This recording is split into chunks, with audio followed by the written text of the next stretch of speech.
Hi, Joe here over at Woolly Cottage. Let me just get your angle so I can see who I'm talking to.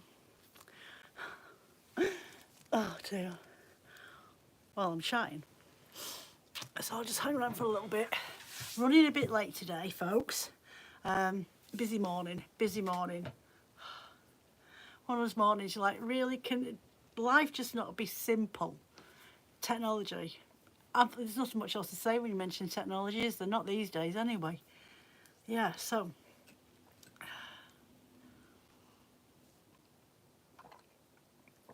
right. So I should see people start popping up in a bit. So what have I been doing? Right, well, today it was just sitting in the house to make sure that Jim didn't get up to any mischief, because he's 95-year-old and they get up to all sorts of mischief at that age, believe me. But I took my coursework over to start typing things up from my notes. So I got a bit of that done.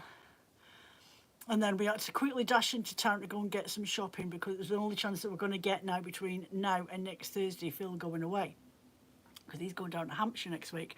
Hence the reason why I was late. And I totally meant to pop a message up on my Instagram today saying I'm going to be a bit late, but I totally forgot. It's Jim's fault. It's all his fault. He's an absolute distraction. So yeah, God, the rain just started coming down as we were coming back out of town. And that's it now. We're on for the next, I think, 12 hours of torrential downpour and up to gusts of up to 50-mile-an-hour winds. Oh, the joys. So, I've been bitten in between my fingernails. In between my fingers, a bite right inside my finger. Oh, that's going to irritate the hell out of me, that is. So, yeah, I thought what we'd do, depending on how many people pop up, is just have a little natter about the book that you think you couldn't do without and you wish you had when you first started spinning. And if anybody out there is fella, do you have any great books that you always go and have a look through for felting with, that gives you ideas, inspiration, or even ways to put them together? Because it's not, I mean, there are felting books out there, but they're all like needle felting. I've not come across any as such about wet felting. There probably is, but I haven't seen any, because that's something I like to do. I dabble in a bit of needle felting, and I have made my witchy woo. She's downstairs. She should really be up here with me. I've made an amateur, wire amateur. She moves. I'm sure I've shown her on here before. And she's a big witch lady, and she's got a wet felted coat, and she's got moccasin boots on and everything. Very green elfish face. She is an elfin witch. So I've done bits like that. I've done a lavette, which is a baby hair, and a needle felt like that, and that sits in front of my mother-in-law's TV. She loves that. But when I've gone into, there's a bookshop called, we don't really have much where I live, but there's a bookshop over in Workington called The Works, if you're from overseas. And it's one of those little bargain stationery bookshop places. You can get a couple crafty bits in there as well. And they do some craft books.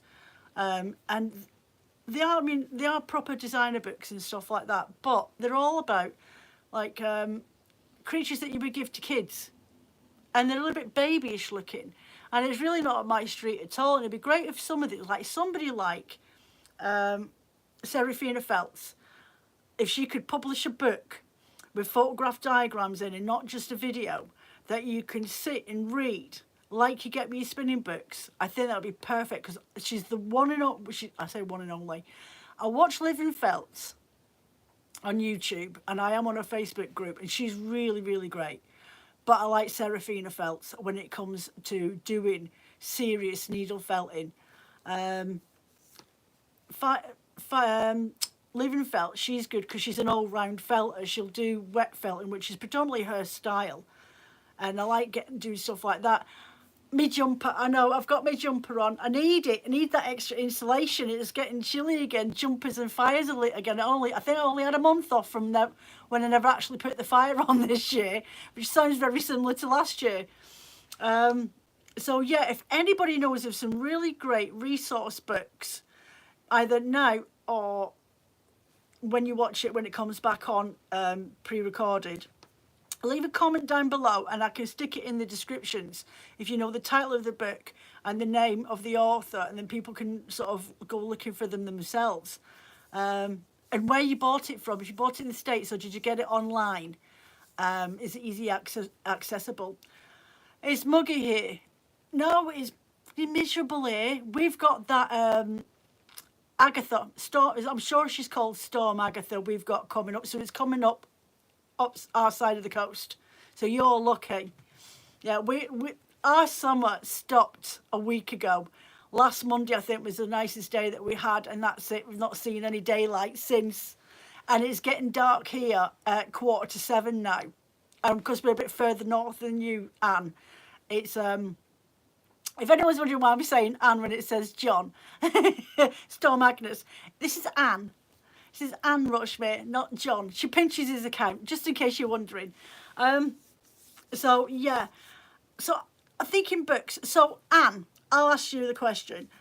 Before you started spinning and you were looking for information, what book do you wish that you had, that you know of now, that you wish you had when you first started out? There. I'm going to do a Q&A on everybody else today. See how you like it. Yeah. What book do you wish you had to help you with spinning that you've got now that you wish you had when you first started? If she's upstairs in her little craft room, I bet she's giving it, books. What was that book I had? I bet she's running around there. Either that, she's downstairs and she just flew upstairs. Yeah, anybody that's got their favourite book and they wish that they had it from the start, drop them in the comments below and let me know, and then I can pass that on in my description. For me, the book I wish I had when I first started, do you know, I don't actually think I've discovered it yet. I don't think I have got that Spinner's Bible. There is very few books when you started to learn 40 years ago. Love Yarn-I-tec-ture. I have that one. I have Yarn-I-tec-ture. I pulled all my books out. I pulled all my books out. This one. Yeah. This one and this one were the first books that I got when I first started drop spindling. And then a couple of weeks later, about a month later, I got my spinning wheel. So these are the first books I got. So there's Yarn-I-tec-ture by Jillian Moreno. Really good book. And I love that it has the patterns in the back of it as well, if I remember rightly. There's patterns in here. Yeah, there is. It's just a really good book. And it's one of those I've actually based... What's that?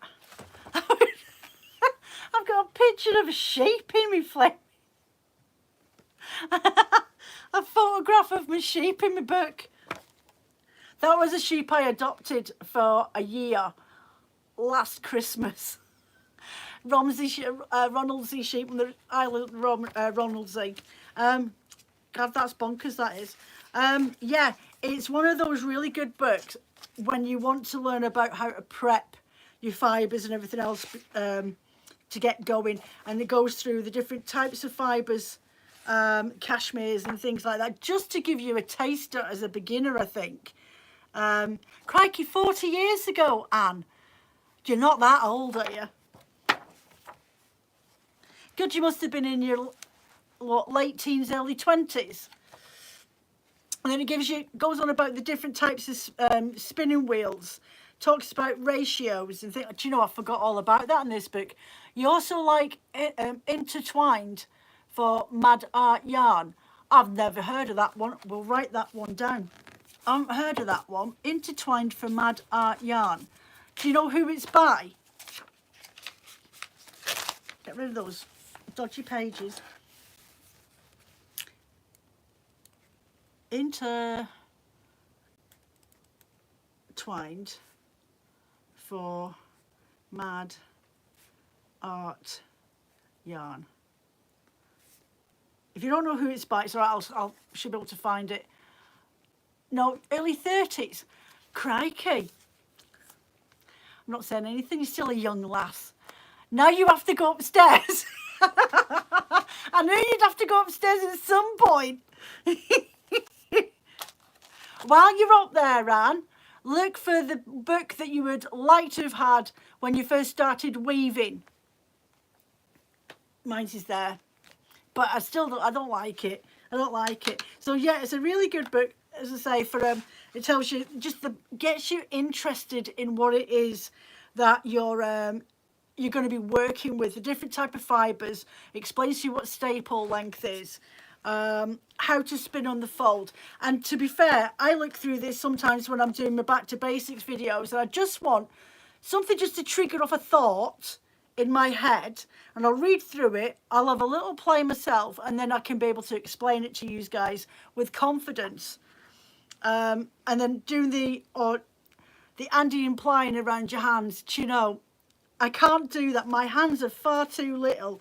I generally do a figure of 8 wrap around, and I make sure, turn my ring around, I make sure that my wool sits like that, with my hands out like that when I start, and I'll do a cross over the top of my hand, and I can get that off and make myself a centre pull ball without any problems. But I cannot do, for the love of me, that. I can't do it. My hands are far too tiny. Just can't do it. One of these days I'll figure out how to do it, because what you do is you end up being able to take off the middle section. It wraps around your finger, and then it sits around your wrist, and then you'd literally just pull it and it opens up, which is a really good technique, especially if you're only using small samples of wool. But not for 100 grams, I wouldn't do it. It'd be around my wrist forever. Different types of colours. It gives you an introduction into dyeing as well, if you've never done any dyeing and you've been quite curious about it. Different colours that you can create, having fun. How dyeing your fibres. You can dye your fibres with a specific project of style of yarn in mind. How does gradients affect your colour, and spinning them together and applying them? How does the colour transist together? Some colours matrix together, so you might have one that's more dominant than the other. I find that purple and say turquoise together, which really not a lot of people think to put them together, but because they're from the same hemisphere on the colour wheel, one of them will always dominate the other. What else is there in there? Different type of fractal spinning, and how fun it can be, and just have a what's the word I'm looking for? Just having a play and finding different ways. Right, Intertwined by Lexi Boeger, published by Quarry, weaving. Right, hold on a minute. So it's by Lexi Boeger. Lexi Boeger, and it's by Quarry Prints.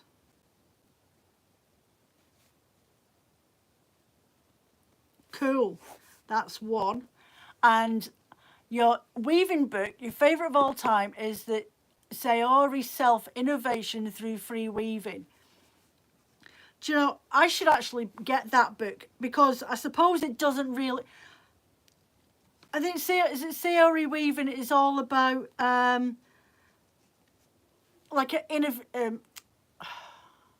innovative weaving, like just that free flow weaving and not being trapped to having to use all the same fibres all the time. Innovation. It's like freestyle weaving. A bit like, I suppose, art yarn spinning is freestyle spinning, isn't it, really? Through free weaving.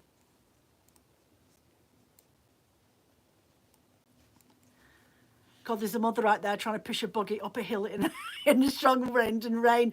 Oh, how I do not miss those days. Anywhere here, she just picked Littlin up from play school. Anywhere here where I live, when you walk somewhere, it's uphill, and to come back home, you still feel like you're going uphill. So it's mad.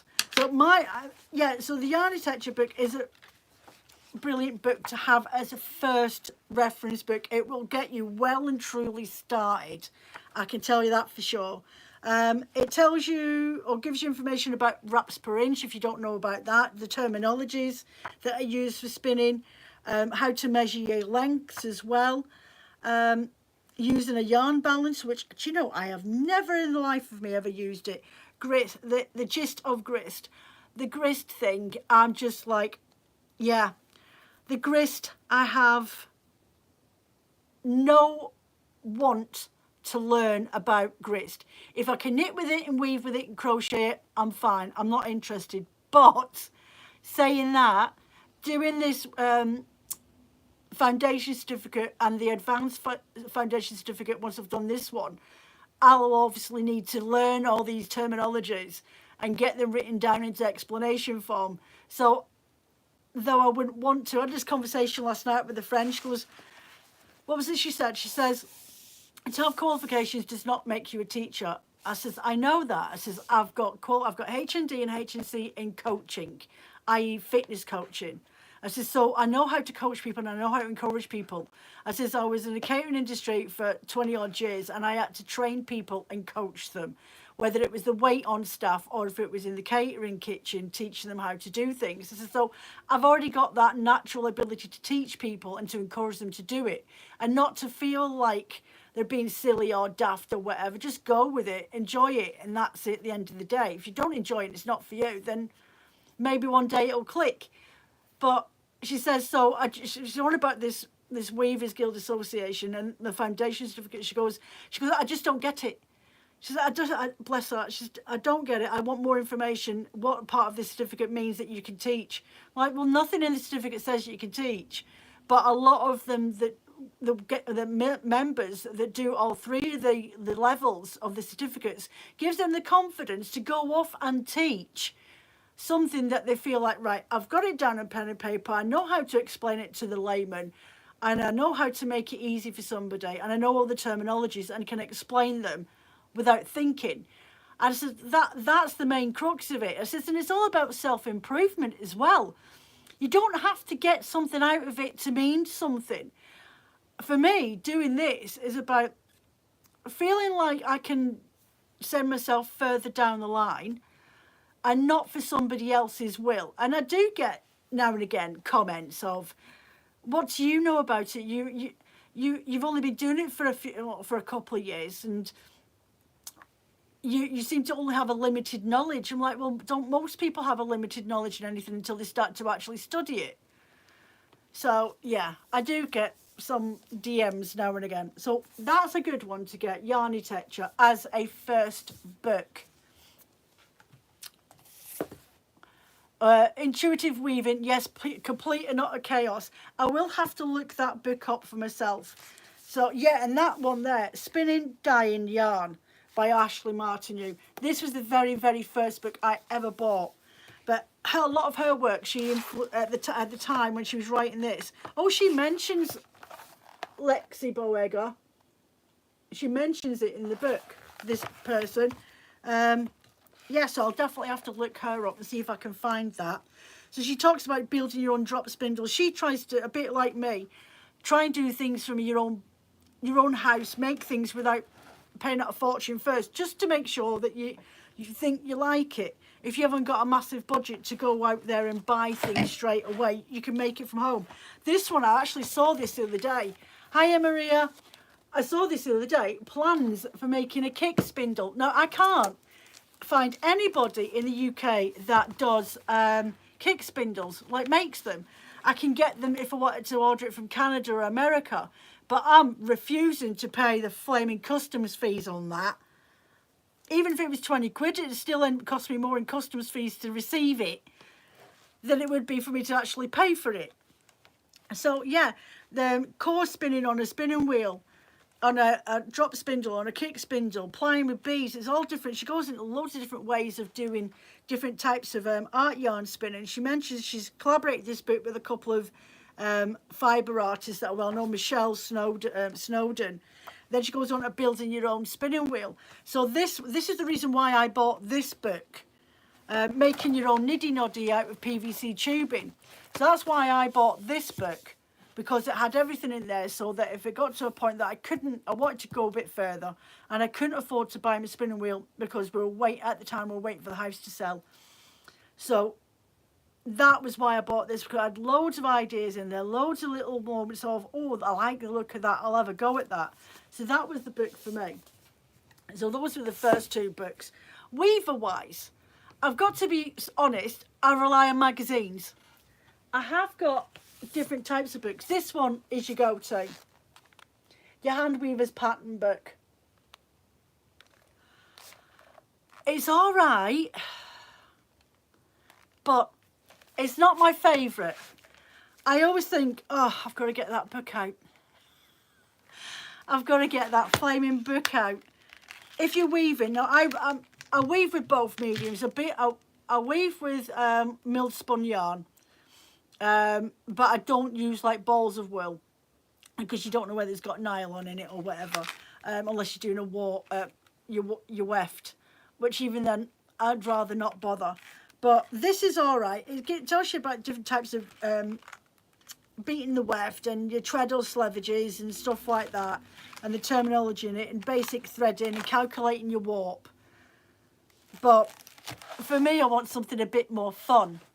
But as a book goes, it's by Anne Dixon. It's got 600 different fabric weaves that you can do.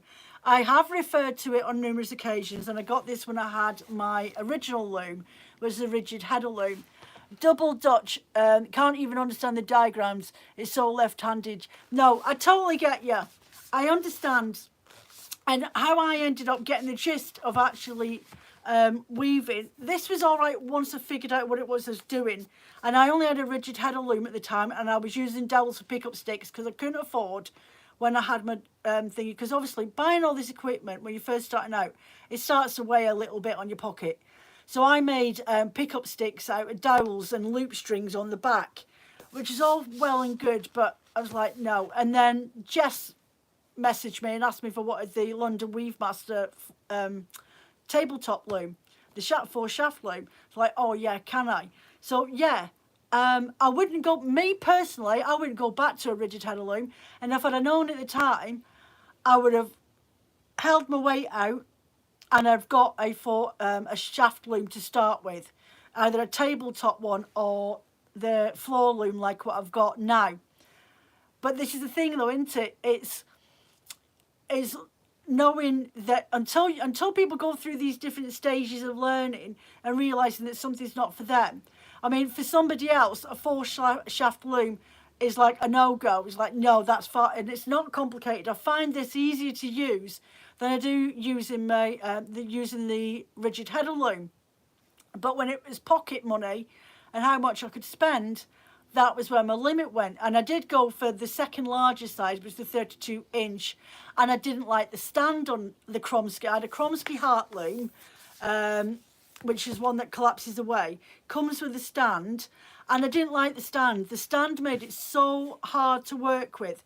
I literally had to sit on my chair, tuck my legs right underneath the loom, and put my feet in behind the bar, because when you're working with it, it was constantly moving, and the stand wasn't solid at all. It literally was 2 long feet and a bar up the middle, and then there was a hoop in the top, and that's where the butterfly screws fitted into place, and you locked it into place. But you could angle it, you could angle the loom itself, but I just didn't feel like it was sturdy. So that was one of the things that put me off it. And then warping it, oh my lord, getting that thing warped up, whether you did it on a warping frame pre-measured or in like direct warping from the comb, it didn't matter what I did, I'd always end up at the end of it, like parts of the warp on the back would be like 3 inches short of like a foot shorter than one part at the top end, and then 2 parts short at the other end.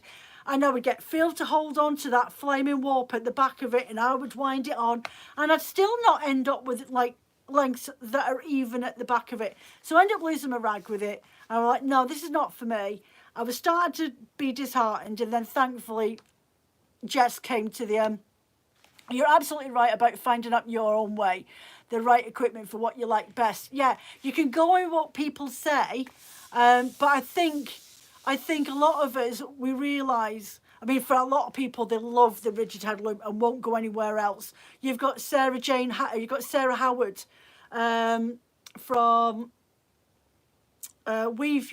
Wear What You Weave, something like that. She's down here somewhere in one of my books. So Sarah, she does weaving, but she makes cloth, and she does it all generally on her rigid heddle loom. I don't know how she's got the patience to do it. I genuinely don't have. I don't have a clue. At least with this and with my rigid heddle loom, they had with my London Weave Master, they have such a weight to them that even if I, not on purpose, yanked on the warp, it's not going to make any movement at all. It's not going to move towards me like my old Kromsky harp loom did. So yeah, this for me is perfect. I do have the, oh, what's it called now? The Ashford needle thing that you put on the back beam or on the front beam when you're warping.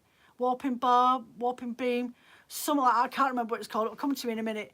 I have got one of those, but I don't really like it. So what I tend to do is get my clamps and I leave my warp already sorted out on my warp frame, and then I clamp my warp frame onto my desk, and then I'll warp it up straight from there. I find that the easiest way to do it because I can unhoop it from one of the bars, the raddles. That's it. Thank you very much, Anne. You know what I'm like with my flaming ditzy brain? I would have remembered it at 3 o'clock in the flaming morning.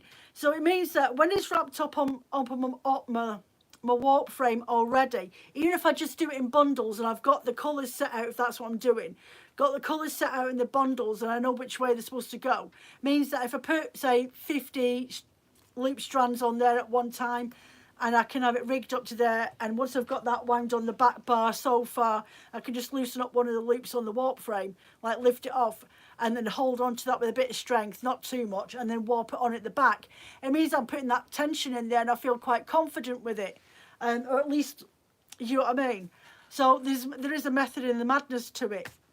I have tried doing the warps, braiding them up and using the raddle at the back, and I find for some reason, hiya Mary love, I find for some reason, no matter how much I try to keep that fibre straight on the back using the raddle, it still seems to get all tangled up no matter what. I mean, it's all looped off into counts of 10, and the fibres are all sitting straight before I even put it on the raddle.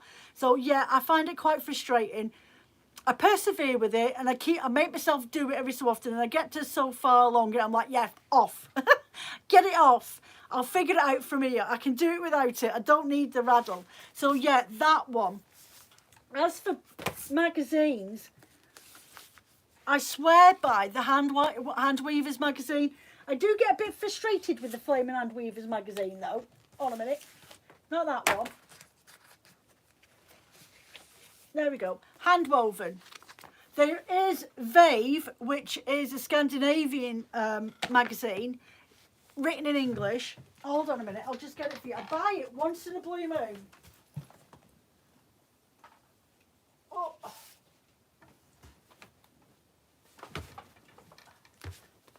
Yeah, I buy this once in a blue moon because I like the articles, and I'm a Viking Scandinavian nerd. I know I've got it in my blood. I know I have. But yeah, Vave, V-A-V, Scandinavian Weaving Magazine.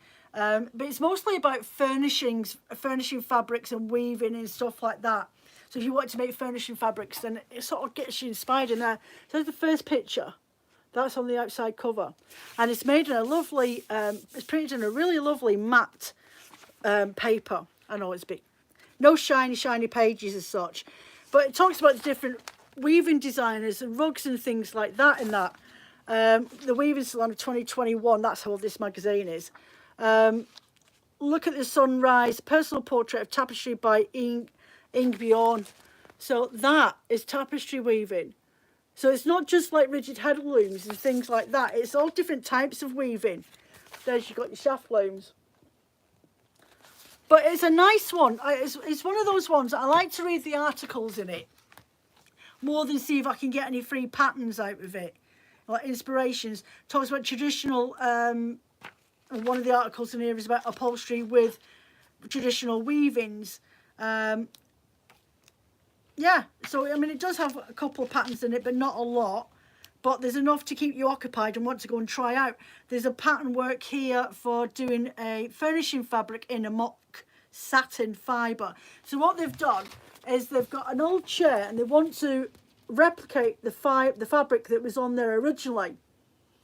So this is a traditional upholsterers. So what they did is looked at the fibre and figured out how it was all put together, and then they've got the pattern down the bottom so you can actually make it, and there's the original piece.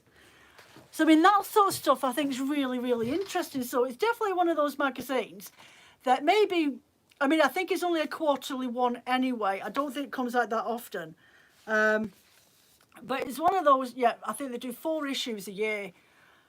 But it's definitely one of those magazines that I like to get just to sit there with a cup of coffee, Phil's downstairs with the dogs, and I get at least half an hour, maybe an hour out peace and quiet before they all start running upstairs to come and wind me up. Yeah, it's got a couple of different patterns in here generally at the back. How to weave yourself an outdoor mat. I mean, what more can you want in life? Versatile furnishing fabrics.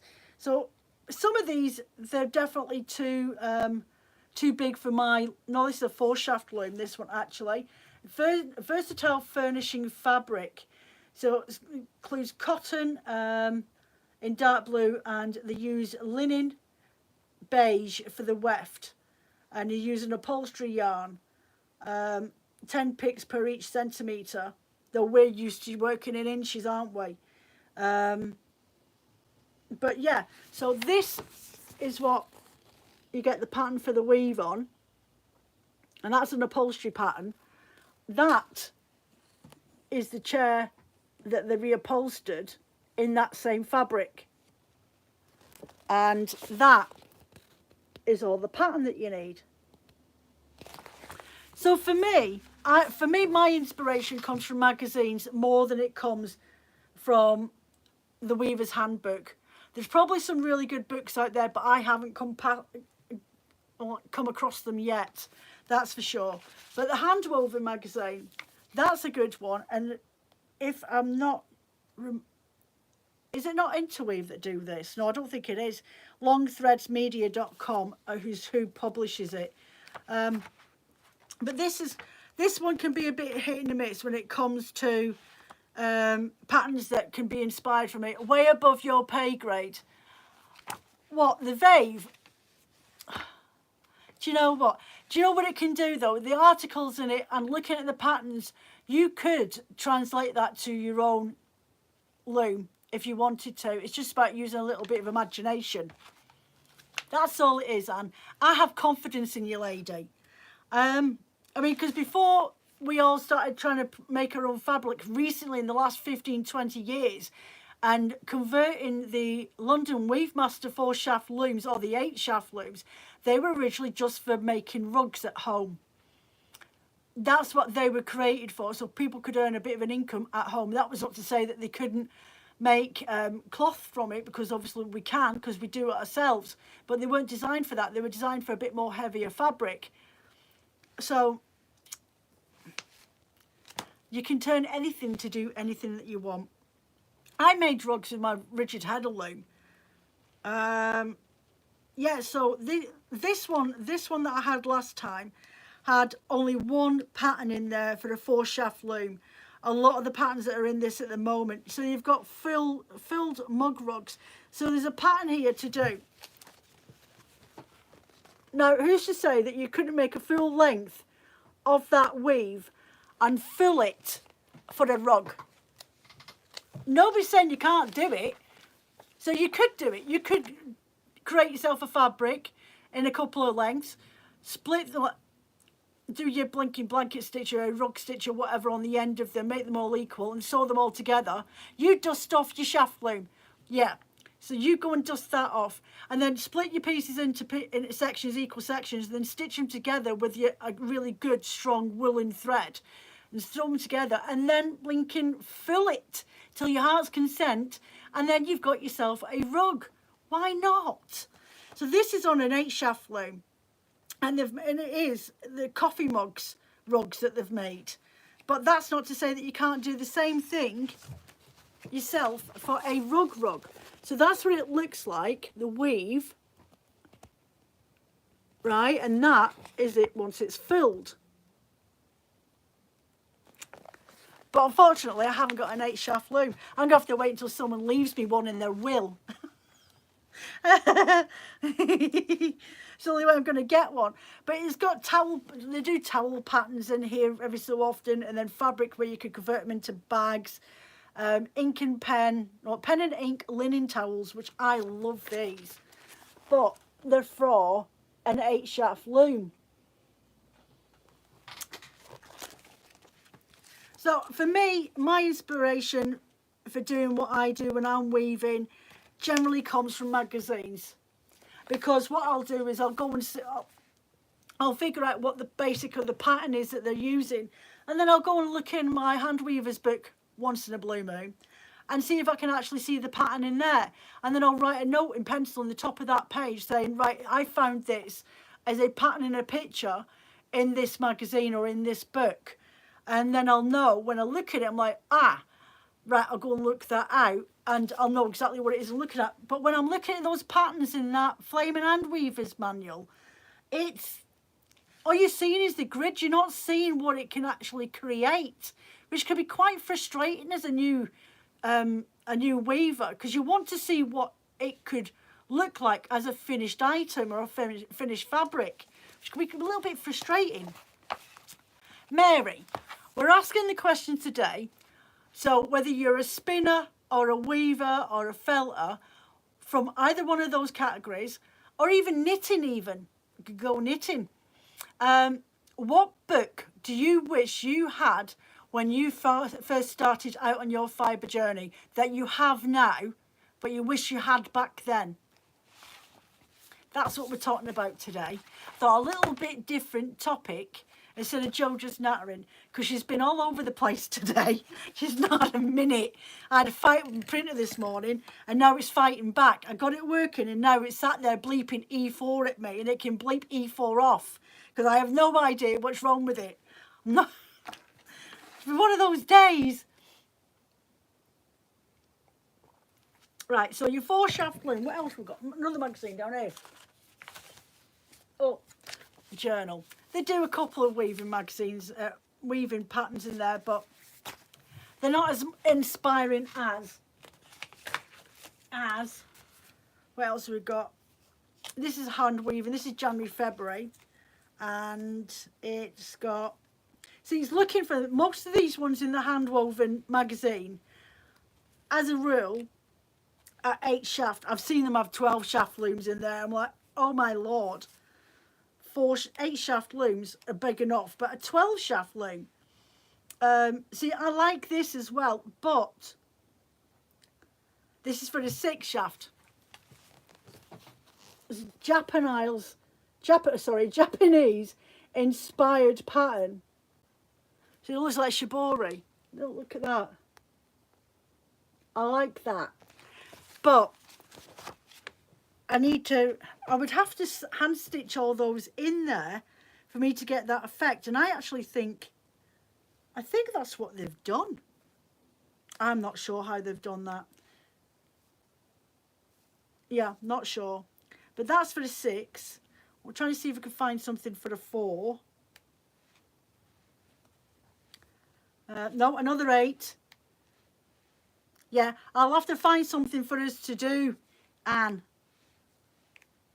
Definitely find something to do. See, this one, it's the monk's belt. A monk's belt. Don't need a monk's belt, but this is for a 4 shaft loom. So you want to make a man's scarf for the winter. That's quite nice for that. And I would say that you could probably do it in a linen to get that sort of crusty, textured sort of, you know, when, like crimpling. When you stretch it out, you can only see the creases, but when you squish it back together again, it's all that crimply look. So yeah, so for me, when it comes to weaving ideas and wanting to do any weaving, regardless of whether I'm using my hand spun wool or if I'm using a mill spun wool, the magazines help me get us, which I don't weave, but those look like mosaic crochet patterns. I crochet. Yeah, no, it's definitely woven. It's definitely woven, but you can do a woven fabric, and actually there's a word for it, and Anne will probably tell me what it is at the moment. It's not a plique. Well, you are a plique actually, but there is. I wonder if it's down here. See if I can find it in one of these magazines, because I have seen it in recent months. But there was you can do a weave with a pattern in the background, and then you can go over the top, or you can do while you're weaving. You can actually sew in stitches throughout your weaving at the same time. Can't remember the name. Where is it? It was on a cream blanket, and I bet I can't find it now. No, it's not here. It was a lovely cream blanket, and then they got a darker shade of yarn, and they did like the Aztec look in there, but you could sew it in as you go along with your weaving. We need to set the same warp and then try out different designs. Is that possible? Yes. Yeah, you know how I've got that one on there at the moment from when I did that cotton shawl that I gifted up to my friend Claire. When I did the inlay, floating warps, yeah, like that, but you actually manually sew it in. You can get your floating warps, but there's a design. Do you know, I can't find the magazine could be up there. Yeah, you get that same sort of technique from floating warps, and that could be what it is that they've done with that. But I'm not seeing it. I would have to read the article properly to see what it is that they were doing. But there's so much. There it is. Look. So there. So you can see the weave in the background, but then you actually sew in as you go. Supplementary weft. No, you're all right, love. 42 minutes. I've got about 20 minutes left. We're talking about Bride Day. We're talking about when you first started your fibre crafts, whether it be spinning, weaving, or felting, or even knitting, or crocheting. What book do you wish that you had when you first started out that you've now got, but you wish you had it back then, which would have helped with a lot of headaches and figuring out what it was that you needed to do? Or as you call it, your Bible. So that there.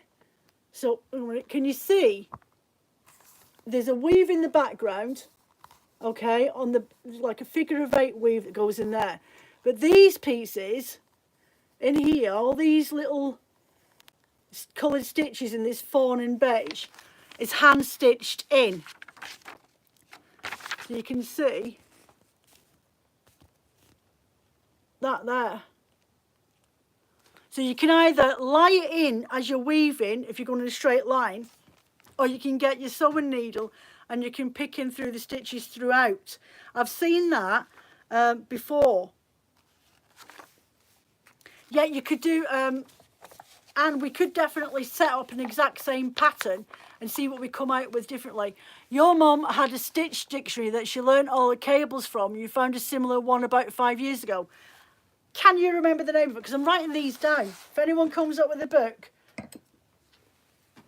I can stick it in my descriptions for anybody else that watches this later on. So we've got so far Intertwined for Mad Art Yarn by Lexi Boeger, and the Saori Self-innovation through the free weaving book. So yeah, so if anybody's got any hints and tips of what the first book they wish they had that they've now got that they didn't have back then. Spinning wise, I think the books that I had were pretty decent books. It's packed away. When I uncover it, I'll send you a picky. I think, as Anne was saying at the beginning, Yarn-I-tec-ture is definitely for very first starting out, or even just curious, and you know you're going to try, but you're just waiting for the money to save up for your first spinning wheel or whatever it is. Personally, I started with a drop spindle, and I've never looked back.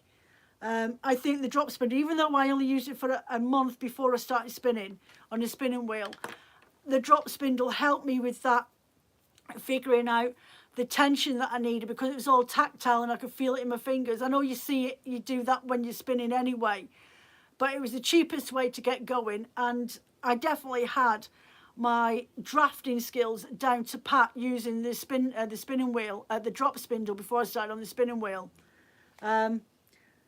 Book yarn wise, I think Sarah Anderson's books are best when it comes to different styles of yarn that you can spin.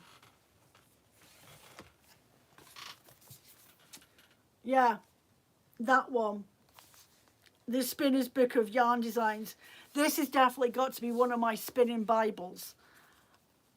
It's really, it's brilliant. It's got everything in there that I could ever need.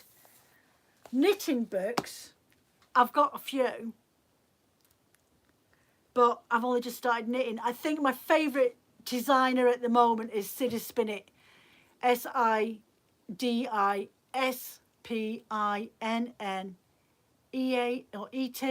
You'll find her on she's on Ravelry and she's on Instagram, but she's one of my favourite designers at this moment of time, only because even though her knitting patterns, the cable, I've done 2 of her cable shawls, and she's just brought out a new one, so I messaged her the other day, so thanks very much. That's the most complicated knit stitch that I'm going to have to now learn. But she said, well, thank you. I said, no, thank you. So she just brought out a new pattern for a triangle, an isosceles triangle scarf, and it's got lace work in it, which was the first time I ever tried it. But I like the way that she writes her patterns out. I've tried a couple of different designers, and sometimes the way that they write the patterns out is just not going in my head. So I think once you find somebody that you understand and you recognise the way that they put the terminology, because no two knitwear designers have the same language, and I think it needs to be universal. Stop changing it because that's how your granny taught you. Please just all have a universal language for fibre, please, because it drives me potty.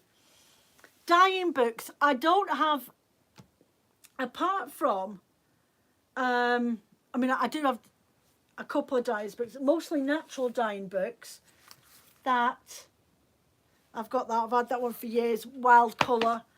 What else have I got?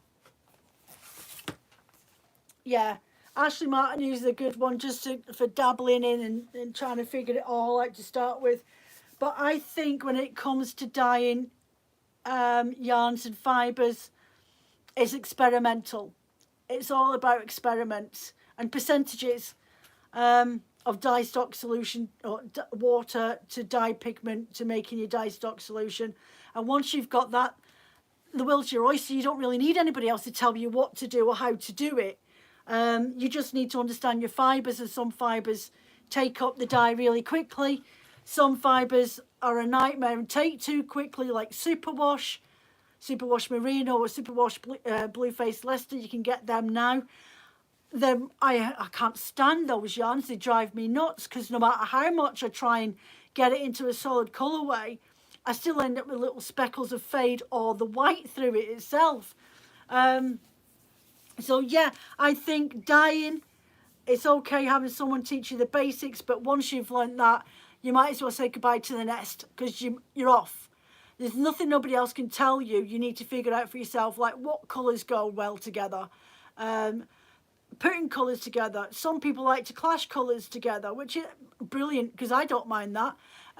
Deb Montez dyeing in the kitchen video really helped you learn to dye. Did she really? I find the best dyeing is on Willie Cottage website. Yeah, because you don't have to dye it yourself. I will touch on some dyeing. I did do, what's she called now? And I can access it whenever I want. And I actually did it last year just for something to do, to see if she dyed differently to me. And I was supporting another crafter at the time. I love the book of Barbara Pole yarn. Do you know, I always thought Barbara Pole yarn was practically the same as Fractal spinning. Or am I wrong? Hold a minute, where's... Well, Yarn-I-tec-ture will have it. Hold a minute, this one. No, not that one. This one. Oh, this is different. This won't have anything like that in there, will it? Barbara Pole. B.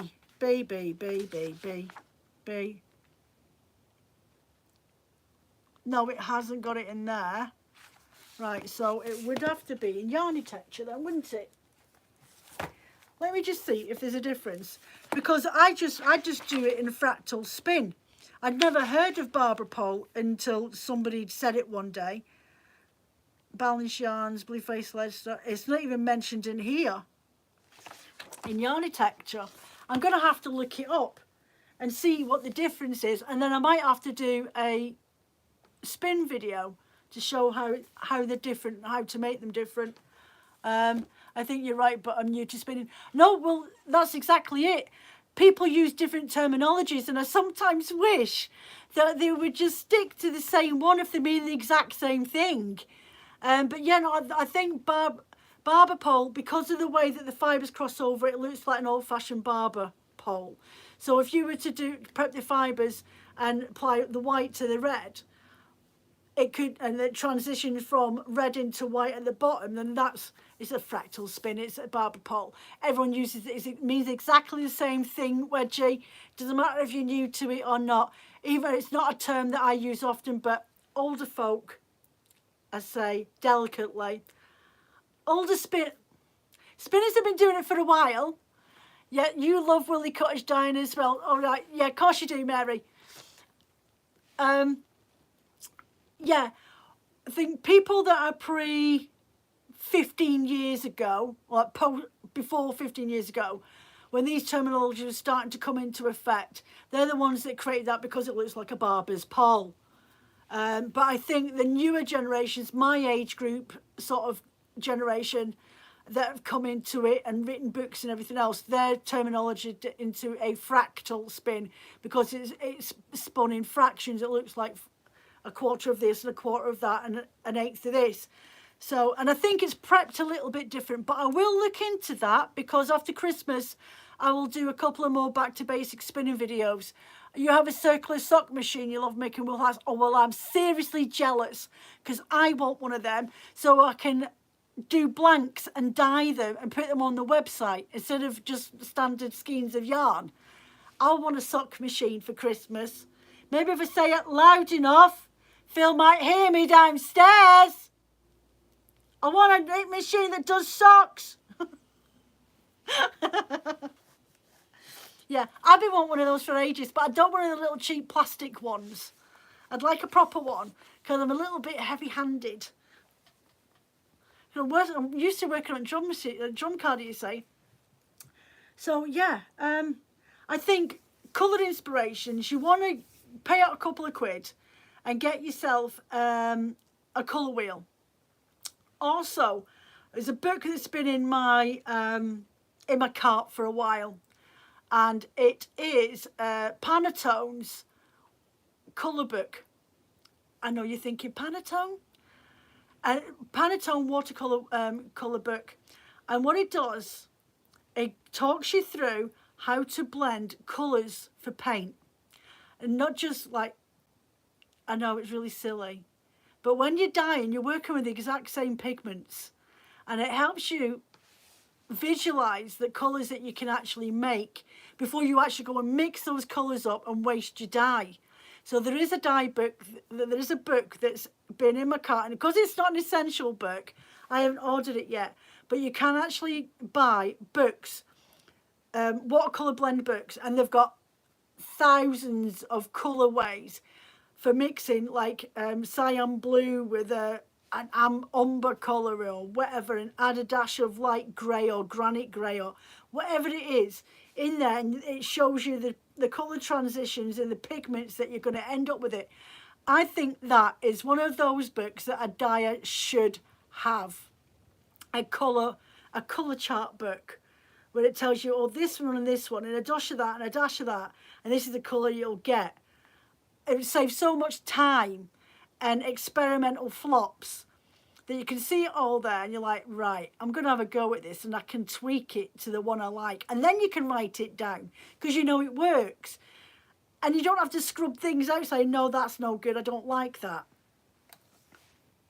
But that's my thought. So yeah, so anyway, I think that's about it today. I've got some knitting to do, and I'm waiting for Amazon to come with another new 3D printer. Let's hope this one works. It's called Lego. That's the brand of it. So I'm not going to name it this time. It's got its own flaming name with the hopes it'll actually fucking work. Hopefully. Anyway, I'm not going to jinx myself before it's even here. I'm not going to slag it off before it's even here. But this has been my 5th printer since November last year. You love my sweater. It's my sea glass sweater, Mary. It took, how many months did this take me to knit this? I think it took me longer to do the arms than it did the actual body of the jumper. It's a scrap yarn. It's a scrap yarn jumper called the Sea Glass Jumper by Wool & Pines, and it's the first jumper I've actually ever completed. My bunny muff jumper with the magic mushrooms, the cardigan with the chickens on it, is still sitting in the basket and I still haven't finished it. I've only got about 4 inches of the sleeve to do on both sides. So yeah, what it is, see the colours. So you start off, say here, or here actually is easy because you can see it. You start off with teal and then beige. Right, so you go teal on one line and beige together. And then the next row, you go teal and blue. And you do that all the way around. And then the next row, you go blue and green. So like using that one that you've just used. And then the next row is green and then a different shade of green. And then from there, it's that shade of green into a beige again. And it's literally alternate rows changing the colour over, so you're working with 2 yarns all the time, but alternate rows you're changing a new colour. So it works out, you go green, blue, then the next row is blue, yellow, next row yellow, green, and then it's green, red. So you're alternating it all the time, but each of those colour strands have knitted at least 2 rows just with a different colour. So it's called the Sea Glass Jumper. Wool & Pines, and they do the hat to go with it as well. And I've actually, it's not up here, it's in my pattern folder downstairs. There's a pattern, the exact same waist yarn pattern like this, but for a drawstring bag, like a rucksack bag. And you can knit one up. So that's my next project for next year, because I love that. I like that idea. Really cool. So next week, what am I doing? These rovings that I haven't sold in the shop will get made up into blends. Yeah, we're getting made up to blends. I've got a little stock order to get sent out to put in, but that won't be here until next week. So I won't be dyeing this week. I might be dying, but I'm not dying. So I will do some of those, and next week is another blending video on the drum carder. So whatever I do listing wise. Oh, ratios. I shall talk about ratios on next week's video, Mary. Okay. And whatever I blend up for listings, I will do a blend set to go with it for whatever it is I'm talking about on next week's video. So that will get filmed on Sunday. Probably, it might be up on Sunday evening. It might be Monday that I'll edit it. We'll see how I feel. Yeah. So that's next week. It's another drum carding video. And it'll be about ratios, different types of fibres, and why you want this percentage to that percentage when it comes to different fibres. So I'll have a natter about that, and I will do drum card demonstration to show you what it looks like afterwards.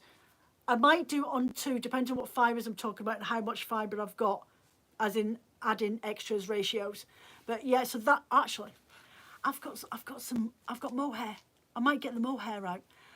So yeah, that's it for today. Thank you very much for coming along and joining me in today.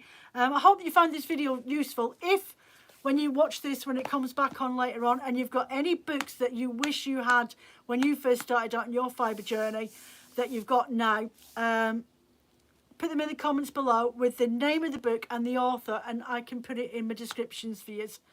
And then maybe somebody else might find it useful. For definite, that is.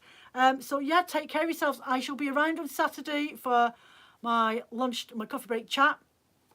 See you later, Anne. I'll pop you a nudge sometime during the week. We can have a proper natter about our joint pattern. I will see if I can find a 4-shaft loom pattern for us to collaborate on. Yeah, that's it. So take care of yourselves. Be good. Be careful. If you want to come along for a chat on Saturday, about 12:30 usually, over my Instagram account for a natter, I'll catch you then. Take care of yourselves, be good.